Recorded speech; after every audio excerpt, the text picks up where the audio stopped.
Good afternoon and welcome to this third part of the IRMS Fundamentals in Digital Preservation series, and also welcome to the members of the schools group, if there are any attending today. I'm glad to have you join us at the Digital Preservation Group.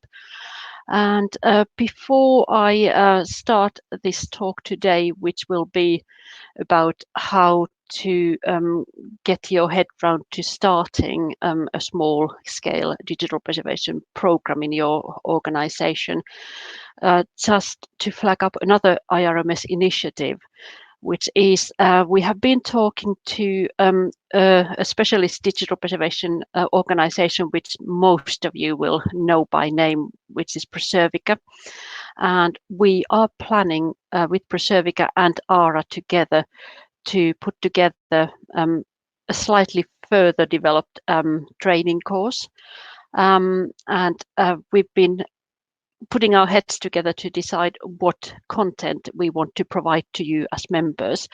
So if you have, after this session today, any particular areas which we haven't had a chance to cover within this fundamentals course, do email me on vicechair@irms.org.uk, I think it is, and I'm sure Neil will correct me if I got that email wrong. So email me any ideas and I will pass those on to Preservica, and those ideas would be very welcome. Right, so without further ado, let's get started so we can get through the content today, and I'll put glasses on so as to see what I'm talking about. So if you attended the, thank you, Neil. If you attended the public sector meeting, I think it was in July, this presentation will be familiar for you already. And I won't be insulted if you decide to step out and don't want to hear it again. But if you missed some content, we'll just have a look at it and ask any questions, and we'll have a look at those at the end.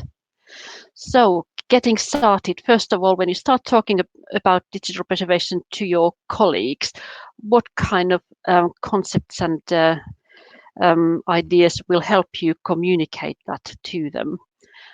First of all, let's have a look at the National Archives definitions, because they divide this into digital preservation and digital continuity. So they consider preservation as the long-term archival management of digital information assets, which are selected for their historical value once they have passed out of business ownership. That usually means that they are past the records retention schedule, but the organization wants to keep them beyond that, or the retention is very long, so maybe 10 years, 20 years and longer. So that makes the digital preservation an important aspect of the management. And then digital continuity, which is the ability to use your information in the way you need for as long as you need it. And if you do not actively work to ensure the digital continuity, this information may become unusable in the long term. And what then is this digital preservation that we are all here to hear about? Well, there's a few icons there that sort of give you some hints. So let's look at the actual words, because people may have different interpretations of what this means, depending on their role, experience, their work context. And what is essential in all of these roles, in all of these contexts, is that you want to develop and promote a shared understanding of what this digital preservation means if you want to make any changes in the organizational culture and get people on board to do it and help you with it. So you want to integrate staff information management and corporate records management procedures and activities to enhance the long-term availability and usability, which we referred to on the previous slide, of your organization's digital content. And many of you will already, this is part 3, be familiar with the Digital Preservation Coalition and particularly their handbook. So you will get a copy of the slides after the talk. There's a link to the handbook if you haven't already been to read it. There's lots of useful content in there. Some areas for information and records management perspective that you will already be familiar with. Some of these are more preservation aspects. So you are doing things like appraisal, deciding what you want to keep and what's worth keeping. You are working on metadata. You're looking at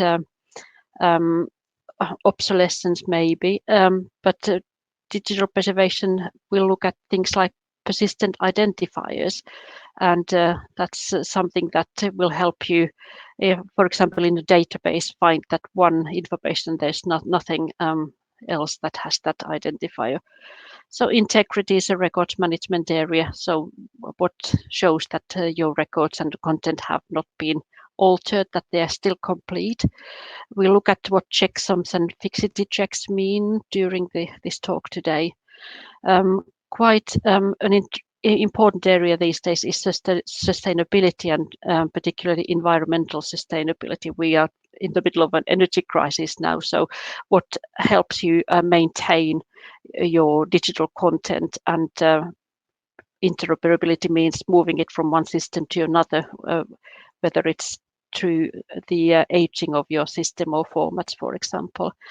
And renderability, how can you open a file or a document? So continued ability to do that when, for example, Microsoft changed their versions, that you can still open some old content. That's an important aspect as well.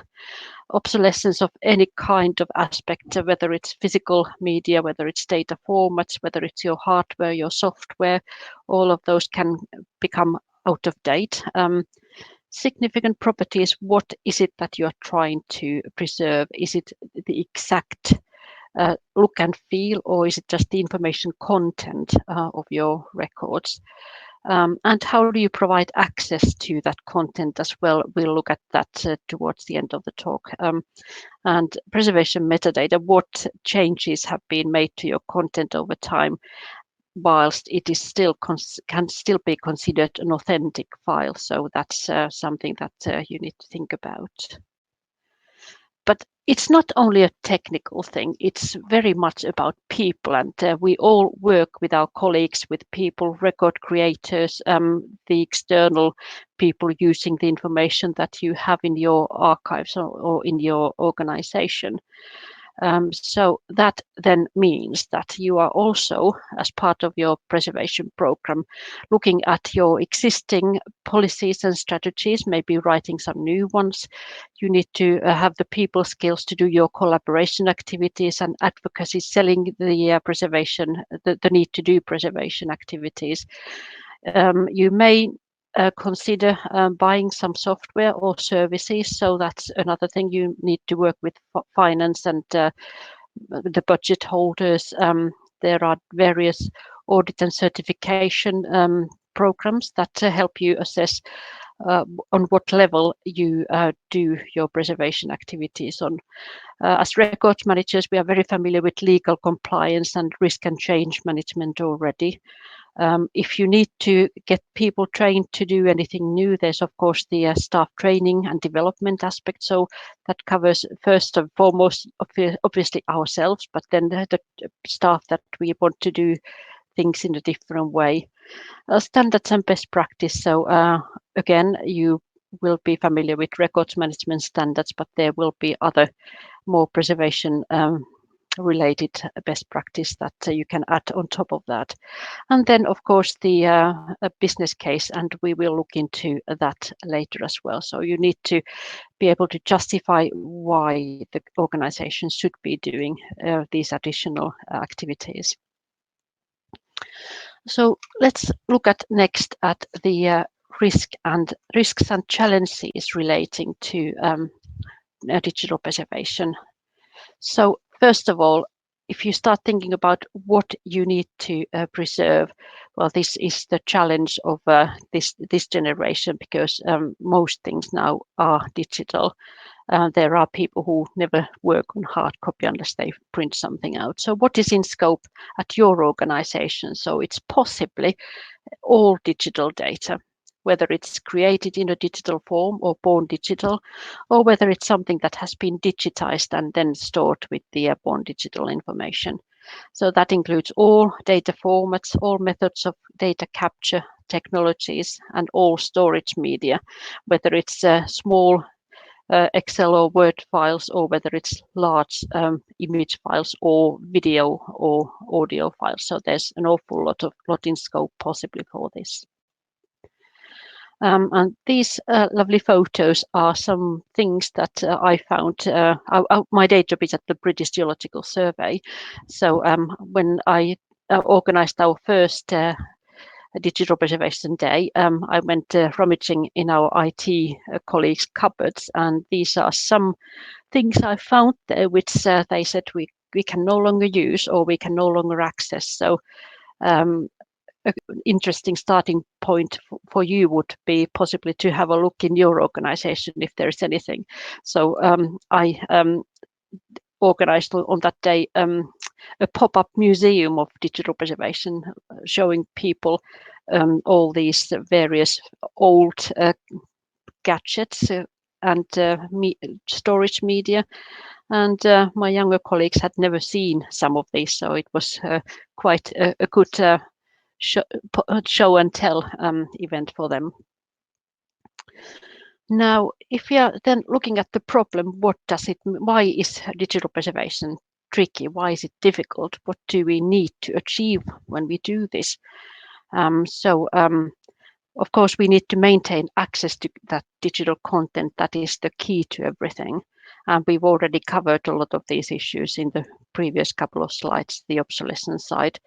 And you will be familiar, for example, if you try to access on the internet link rot, you click on a link and there's a error 404. So the page is gone. So if you include links to content on the web, how easily does that happen? Or bitrot, even if you store the documents for a long time, the digital files themselves the zeros and ones that build up that file will flip over. So this is a bitrot, and that will, for example, mean that you open an image file and you just see some weird and wonderful colors instead, or a text file is no longer readable. User licenses, if you have used special proprietary software, those licenses you either need to keep paying for them, or they lapse and then you can no longer use them when they update their formats and documents. And we know how quickly the technology changes, and how that in turn increases the digital content, the volumes that we store, that we have to get into the organization. I work at a data center, so we ingest terabytes of data every year and have to store those and check. So how many copies of those you have? Do you, for example, send by email? Do you send links to content, or does everybody get their own copy of a document? So that means that storage is sort of multiplied again, the need for storage. And then looking at file formats, for example, we have a preferred list of file formats. So you can't afford to support all existing file formats. So you need to think about what are the more regular formats that your organization uses, and what do you want to support. So you would think about like Word, PDF, and CSV for Excel files, or simple text files. But if you have others, then how much of that content do you get in that format, and do you want to keep accepting those? Then the records management, versioning, and the naming conventions, that's familiar to you. Do you capture with your records enough contextual metadata, so somebody in 10 years or 20 years time will be able to understand what that document or that record means, or where it came from. So again, archivists are very good at capturing that. So it's just something to think about. At the data center, we realized very quickly about Excel sheets that scientists find their science data so evident that they don't put Excel headings because everybody will understand. Well, this is news to them. We don't understand if we don't know your content. Also, if you are familiar with abbreviations and acronyms, the reuser in 10 years' time will not understand those. So you need to explain these in full. And also legislative sites, so copyright on materials, are you allowed to keep them? GDPR, have you got any personal data there which you should not keep or make available again? So those, I think, are familiar to the audience today. And the permission to perform preservation actions means that you're actually changing that original record. Are you allowed to do that to keep it alive? So you may need to put that into your terms and conditions of taking content in. And of course, if you get content which is password protected or encrypted, you can't put those in a digital preservation repository because they are not, that you can't open, or in 10 years' time, somebody will not have access to those. So you've saved them for no reason at all. Other sites that make the problem more complex: information security. So you need to be able to prove that your content has not been tampered with, and if there are any changes, that they have been documented and the reasons behind those changes as well. The value of data. So if you lost access to your digital content, what would be the cost and effort to recreate those? Is there long-term reuse value of those records, and who will need those in the long term? So you need to talk to some people here as well about to help you appraise your digital content. And that feeds directly into the selection of materials, what should be preserved and how long for. And do you want, like in digital preservation of gaming, do you want to give people the original experience, or is it an updated one? So depends on what your content is, and we look at that as well a few slides down. And also human error. People make mistakes with the handling of data and creating data. So what variations are there that break any preservation workflows? So that is another thing, and you can never do away with that, because we are people, we make mistakes.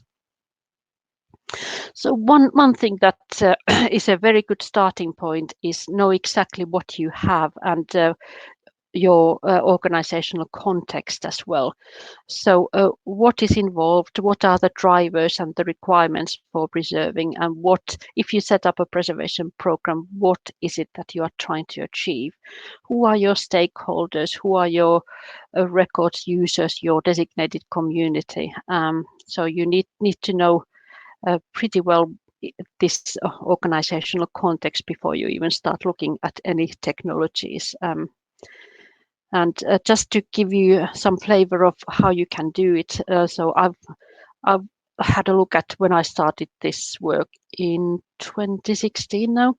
So the BGS, or the British Geological Survey, is a place of deposit under the National Archives. So we do need to manage a lot of data types and keep them for ourselves under the Public Records Act and other legislation.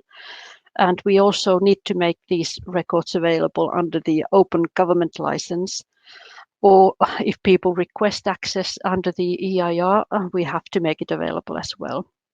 And then our own staff, the scientists, they need to have data available immediately for research, and especially if there's a crises such as landslides, tsunamis, foot and mouth outbreak. And within the wider UKRI and NERC, of course, there's been a lot of COVID research. So those researchers need access to data generated before, and they need it now. The body of organization that actually does the data management is the National Geoscience Data Center, and they have various filters that bring data into the data center. So first the BGS science activities and the statutory, commercial and voluntary data donations. Part of my day job is managing NERC-funded grants, so that means liaising with universities and grant holders at universities, talking about how they manage their data during project and then getting a copy of their data into the data center at the end. So there's a lot of scope there for advising people on best practice. And the NGDC has a reputation as a centralized data access point, being a national data center. So people come to us expecting to get copies of data and collaborating with us and our staff. So the data policies then say that we have to make data accessible for at least 10 years, some major projects 20 years. However, because geoscience data has very, very long validity, if you think about fossils, for example, permanent retention is often required. So we need to keep things forever. So what is it that you are trying to achieve? You need to word your aim first so you can communicate that to your colleagues. So we did this following aim.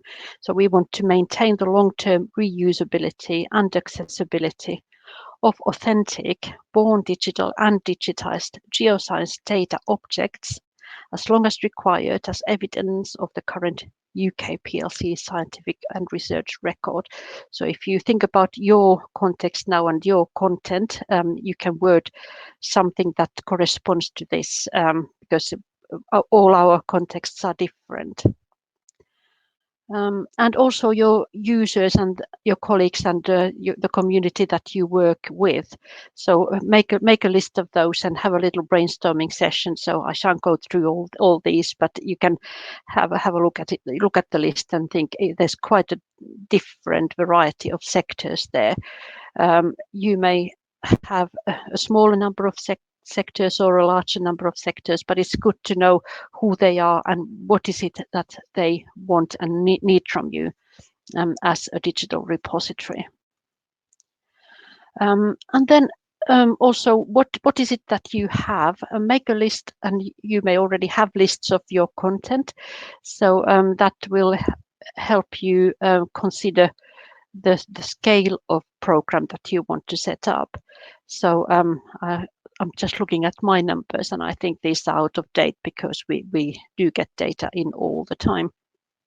So we got storage area, so shared drives network, lots of hundreds of terabytes there, and digital tapes equally. We have a corporate Oracle database with 20 terabytes. We have borehole records, which is one of our main assets, a lot of reusers there, millions of scanned images, hundreds of thousands of other images with geological information, data logs, photographs, fossil scans, spatial data files. And more recently, we are now also collecting sensor data from gadgets in the ground, and also social data, which I think may be applicable to some of you as well. So you've looked at your organization, your aims, you've looked at your stakeholders, and you've looked at what you have. Now comes the good bit where you already do a lot of good stuff, your existing good practice that you've been trying to share with your colleagues all the time you've been in your job. So know what you got. You have some sort of lists of assets that you have. You probably have an information asset register or a catalog. So this helps you have a window into your assets and know what you have got. So what assets exist already? Where are they located? How have they been managed to date? By whom? Which ones of these assets you need to maintain in the long term instead of disposing of them at the end of a retention schedule. And the way that these assets are managed at the moment, do those practices place your assets at a greater risk? Can you mitigate against those risks? So you are already sharing with staff and users of the records. You probably have a collections policy. What comes into your record store, your collections? What does a good deposit look like? For you to accept something into your collections, what do you expect that deposit to be like? That metadata we already mentioned earlier, data about your records. We mentioned the naming strategies and version controls, preferred file formats, and retention schedules. So already you can see that there's a lot of help from records management expertise towards digital preservation. And all these best practice processes make your digital content more resilient and easier to maintain in the long term. Again, if you went to our data center web pages, you would find some best practice guidance there. And I was this morning updating this, so these will be slightly improved in the near future. So data remit and scope and the ingestion policy, what do we take in the first instance, and when might we say no to content that is offered to us? Good data deposit guidelines. So and also contact there who to ask if people are not quite sure what you mean. And the acceptable digital formats, and this has been updated also recently.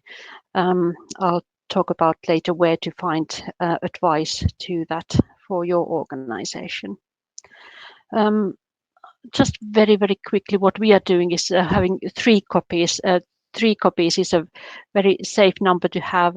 Some digital preservation organizations may say even more than that, but we have the original data that we take in, active data that is being worked on, and then sometimes a simplified delivery copy, like a PDF or a TIFF file, so TIFF file as an active data and a PDF to deliver through the website. And we also have them in 3 different locations. In 2 different cities and organizations, but also the storage media is not just in one place. Because if, let's face it, if your one building burns down and all your different storage media are in that one building, you've lost all your 3 copies. So we have online live project data in one place, then corporate data sets which are not being changed in another place. Then we have the tape archive, and then we have one in between or nearline drive where things are no longer used, but people still want quicker access than the tape archive, which may take 24 hours to get to. So the 3-2-1 backup is something that you might integrate in your workflow. So you will have the 3 copies. They are stored on 2 different storage media, and 1 copy of those is in a geographically different location, which could even mean in cloud storage.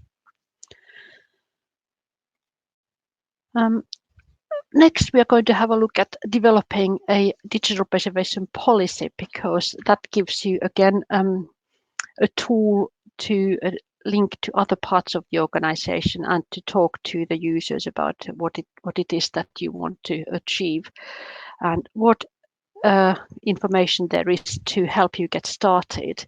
We've already had a look at Know Your Content, and we've looked at the DPC handbook. We've looked at Know Your Stakeholders. There's also already many available digital preservation policies and strategies online. So if you do a little Google search, you will find those that are more relevant to the type of organization that you work at. So don't be ashamed to borrow heavily from those. You don't need to write this from scratch and make it all up as you go. Talk to other people doing similar work, compare notes, share problems, talk to each other. And this is what our DPIG group is about as well. So in our first meetings, we did talk about our organizations, and going forward, we'll get back to that once we've finished this course. And some papers written by Tim Gollins, who worked at the National Archives at the time of writing these, on parsimonious preservation, which is doing things on a shoestring budget or doing things because you can't afford not to do them. And we will look at what that means a few slides down. So why should you have a preservation policy? What are the benefits? So first you have this business case. You need money to do something. First couple of years, I didn't really have any money apart from my staff time. So having a business case helps you justify why you need some more staff time and maybe buy some technology at some point. Also, having a policy helps you raise staff awareness. So if you organized a digital preservation day at your organization, you could say, well, we have this policy and this is what we are trying to do. And then pull together your existing best practice information management, records management activities and saying, we are already doing this and this will feed into the policy. It'll support decision making, both of your decision making and those of senior management, and gains their buy-in to support your program. And also, it is not a project, so it very much isn't that. So you need to make sure that this gets off the ground and grows and keeps going. So the commitment in the long term is very important. What kind of things you can include in your preservation policy? Again, how complex you want to make it, or what is the minimum content that you need in it. Our policy is again online if you want to have a look at it. So of course, purpose. Why does your organization need to preserve things in the long time? So you need this policy. Why is the preservation important? So the strategy as well. Scope, we mentioned what content will be preserved, why, how long. Principles, so what will the preservation framework look like, and the workflows, and how does the information flow through the organization. Roles and responsibilities, who is supposed to do and what. Who is for example, the senior owner of this function, and where do you get the support, but also what staff are expected to do. Information about your best practice, the sustainability, so how will you resource your program in the long term.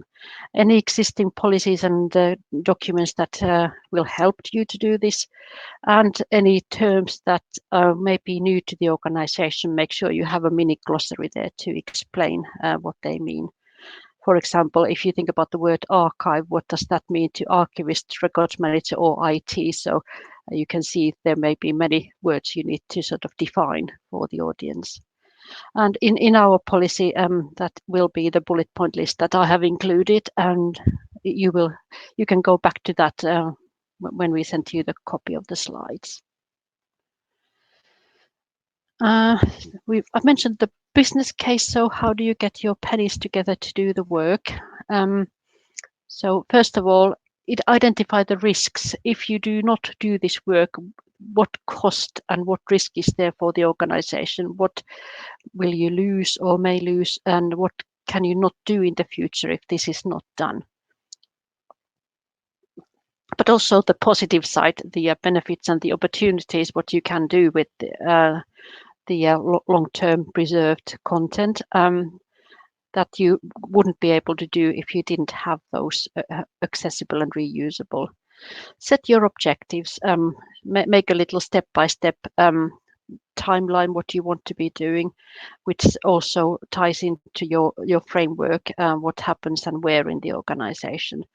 What are the initial costs to get started? In my case, it was just some of my staff time, and then eventually some training, going to courses or attending courses from site, and then finally getting access to other team members and paying for their time as well.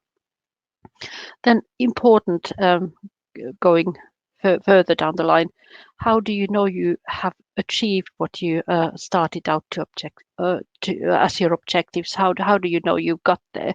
So you need to propose some sort of measures of success. So and make them realistic, because otherwise you get frustrated and you don't feel you are achieving anything. So if they are doable steps and objectives, then you will be able to see where you are going to. And then the other side, of course, future vision. Where do you want to go to, and how far you want to take your preservation program? There are lots of resources again online. So we are not going to write a business case during this session. A couple of resources that are freely available are again on the DPC webpage. There's an executive guide on digital preservation with templates of guidance to use in different sectors. So if you need to convince your boss or your senior manager at work about why this is important, go and have a look there and look what is available for your sector and tweak it to match you. You can build letters, you can build PowerPoints, things like that. So that's very useful. And also the business case toolkit, which is available online. So there is quite a detailed guidance workflow for building your business case. So do make most of these free resources.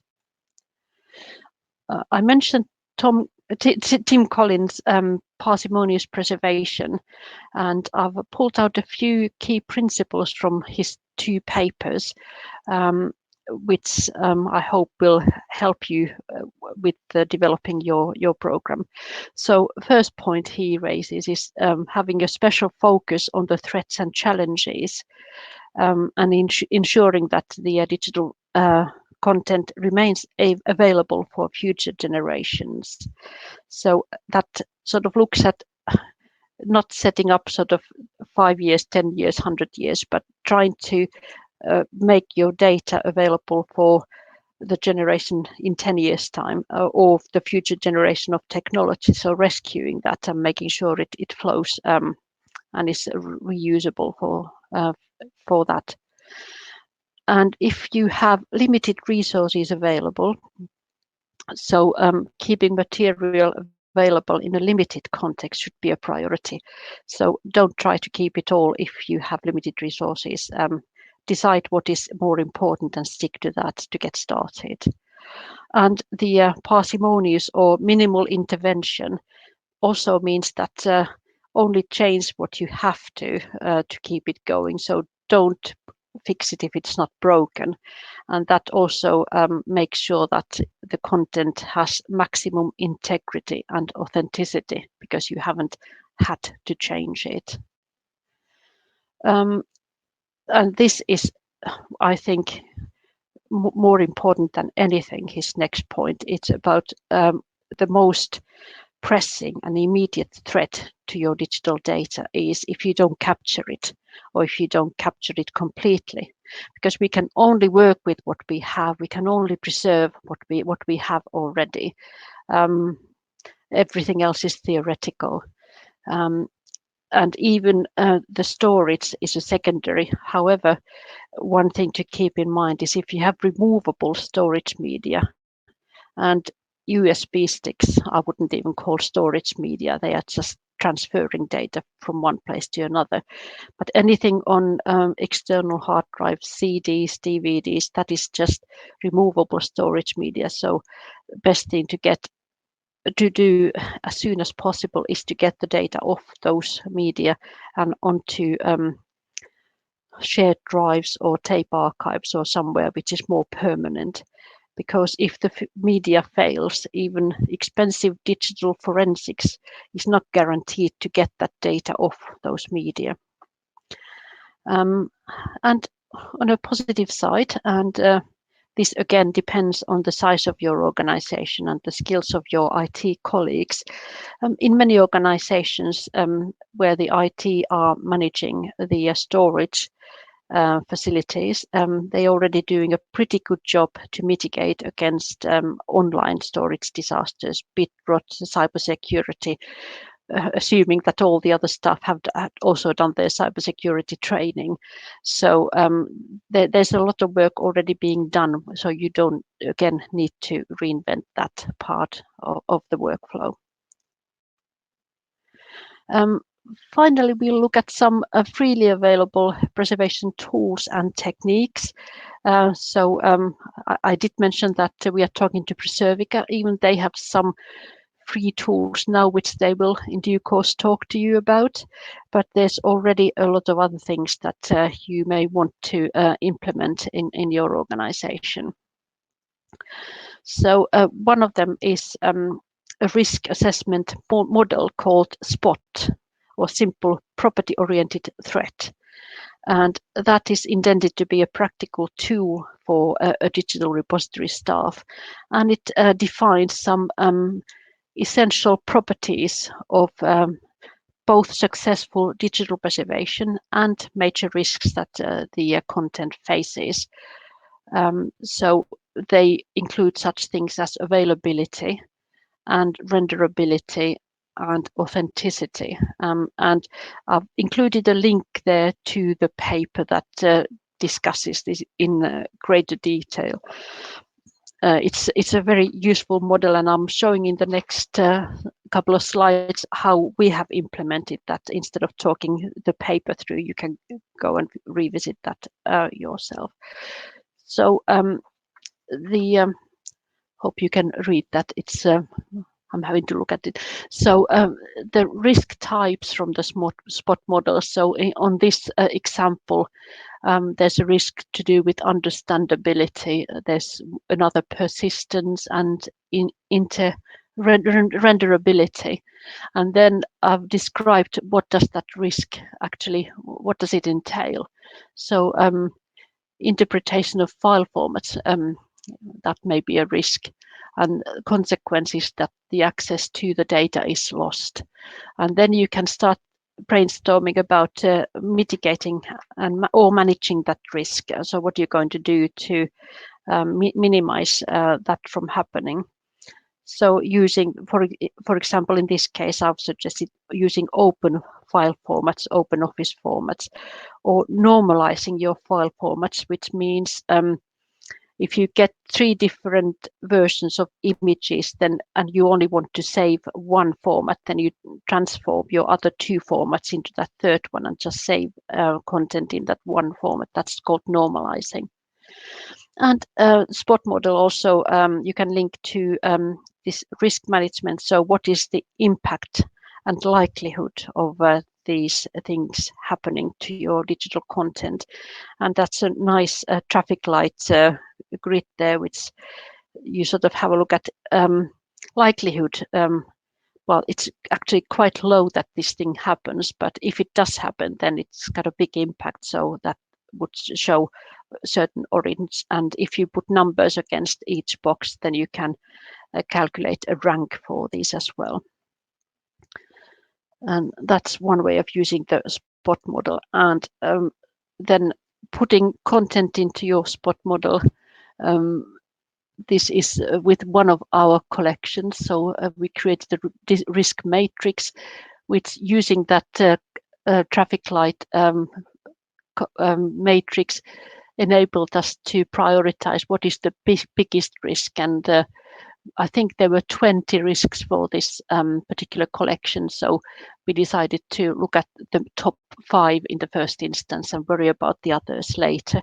So if you have a lot of worries about your content, this will help you prioritize those things that you want to do first. Another way of looking at your capability and maturity as an organization is using the NDSA levels, and this is always where I forget what it stands for. And I think Stephanie last time helped me with this, so if you're still there, feel free to. It's an American national digital. Anyway, you will find it. So it's got 4 levels of capability. So first action is you want to protect your data, so keep it safe is the first thing. Then know it. So we've already looked at that. Monitor what is happening, what's coming in, and then repair, fix anything that has gone wrong with that data whilst it's been in your care. And again, this will be available. There's a link at the bottom of the grid. So the functional areas are, you're looking at storage, integrity of the data, control. Thank you, Melissa. That's very good. Control, metadata, and content, and a link as well. Excellent. Thank you so much. So when you start looking at where you are now, sometimes you may even decide that you haven't matched all the level 1 attributes. So what is it that you can easily do to improve your rating, let's call it that, and then where are the priorities for your organization? Do you need to put more effort into storage, or is it metadata? So that's, again, this is going to help you with implementing the NDSA levels. So National Digital Stewardship Alliance is the, no wonder I never remember the words. There's also online available the template to how to do this decision guide on how you want to curate your digital content, and tips for implementation. So this is another free tool to use, and there are a lot of organizations already using this, so do make the most of that. And finally, the TNA DROID tool, which I'm sure many of you have already heard about. So digital record object identification, which helps you to identify which formats you have in your collections, even if the file extension is wrong, because you can overwrite, for example, doc. You can get rid of the doc and put something else there, and my colleagues have done this in the past. And you can see which format, which version it is as well. So is it Office 95? Is it Office 2000? What is the version? So DROID will help you see that as well. There are currently over 1,400 different formats in, and there's new formats being added to it. So people are working to include more content in the database. And you can export Excel files from the system, so you can analyze the data for your own purposes. Melissa, that's much appreciated. Thank you. So it looks like this. You can download it from the TNA website, and I just heard from one of my colleagues that they went to our IT and said, can I download this? And IT had to think about it. So to be on the safe side, do talk to your IT saying, I want to do this, and other organizations are actually using it, and especially if you work with TNA anyway.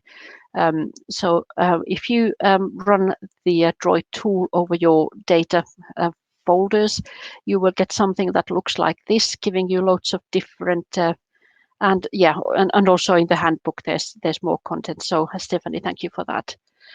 And you can tweak your preferences of what you want to get out of the tool. So for example, the checksums that I mentioned earlier, which is getting a unique thread of numbers and letters against each file, and then if anything changes, if you change the letter in that file, the whole thread will change. So you can decide what type of checksum you want to be creating, and then store those as part of your preservation metadata. And you can also see how many of different how many files in each different content you have. So if you want to see how many PDFs you have, you can find that out and then decide that that is one of the key formats that you are managing. And the Excel file will enable you to manipulate that information from the tool. So have a play with it and see what you can do. Those are the fields that the tool has. So it's got things like the file path, the name, the size, last modified field. It has format names and versions, so do go and play with that. And it links to the Pronom technical registry, which actually has information of the different file formats, so you can go and use their unique ID, which each of these formats will have in the database. So that is going to be easy to use, freely available, and very useful. And I'm sure people on the call some of you have been and taken advantage of the TNA and DPC developed online training course, Novice to Know-how, which there have been some free spaces as well to attend. So if you have no previous knowledge of digital preservation, this is an excellent place to start if you can get in. And also there is another one which is more to do with providing access to your preserved content. So go and have a look at the TNA website and see if you can get onto that course, because I can't recommend it enough. I've sent my new team members, I think 3 of them have done this already, so I don't need to have big glossaries now when I talk to them. If you have already done all this training course and are thinking about maybe buying 1 or 2 books to read more about preservation, some that I can recommend are here as well. So I shan't tell you more about them because that would take us a couple of days, but you will get the slides. So have a look at these selected books, and I can recommend those. And if there's anybody else there who has used any of these, so there's Practical Preservation, the Theory and Craft, Preserving Digital Materials, Record Keeping in a Hybrid Environment, and Digital Curation. So they are all very, very useful. And that's where I'm going to finish today. So thank you very much for listening, and I hope that Whistle Stop tour has been useful to you. And now, first of all, don't forget, I'm inviting you to submit a wish list of things that we have not covered throughout this fundamentals course that I can pass on to Preservica that they can cover in their more technical course. It's not going to be a course about how to use Preservica software, so any ideas that you have will be warmly welcome. And I'm waiting to give you some time to submit your questions and ideas. And feel free to email me as well. The email is there on top of the chat, so vice.chair@irms.org.uk. Oh, thank you, Melissa.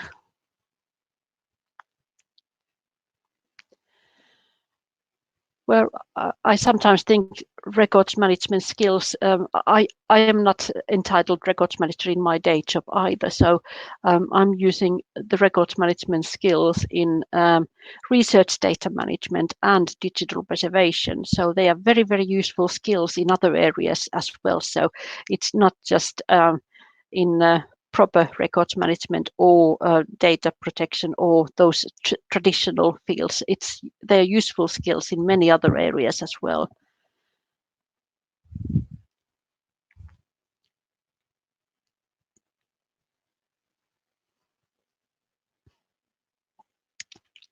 And I think the more we can tie the skills to other areas, the more buy-in we can get from those other sectors and other professions, and work together, because we are not working in isolation. We need to be able to work together with people and share the goals and aims.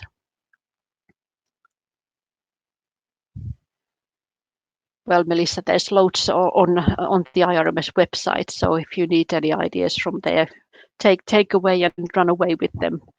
And feel free to email me as well if you need, if you would like to just have a little chat about any of this.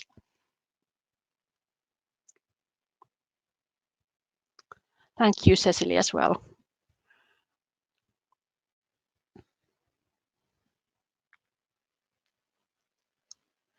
So remember, one thing to get started that I don't think I put into words yet was any small steps are better than doing nothing at all.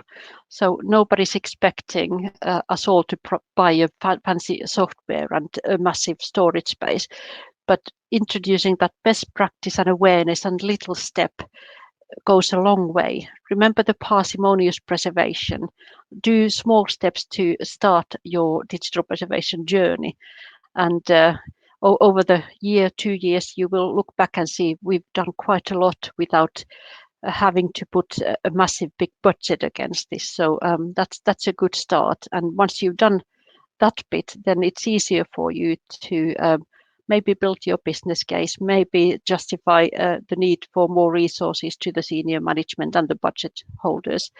That's how I had to do it. And we have loads of content and loads of staff, but we didn't have a preservation program. So if it can be done, you can do it.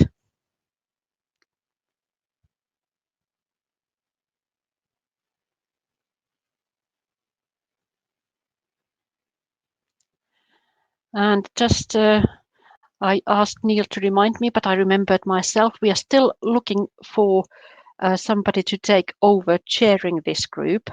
And so we have advertised the group chair for Digital Preservation Interest Group on the website. We are still on the lookout. Thank you, Neil. And that will not be a lonely job because I'm not going to disappear, so you will get support from me. But the thing is, I've got so much on in my day job that I can't promise to have regular meetings like this. And that's why one of the reasons why we started with a 3-part course. But going forward, I would like this to be a forum and a platform for all the IRMS members to share experience, learning, problems, and come together and share our experiences in getting from digital records to digital preservation, because that is a different journey for each of you.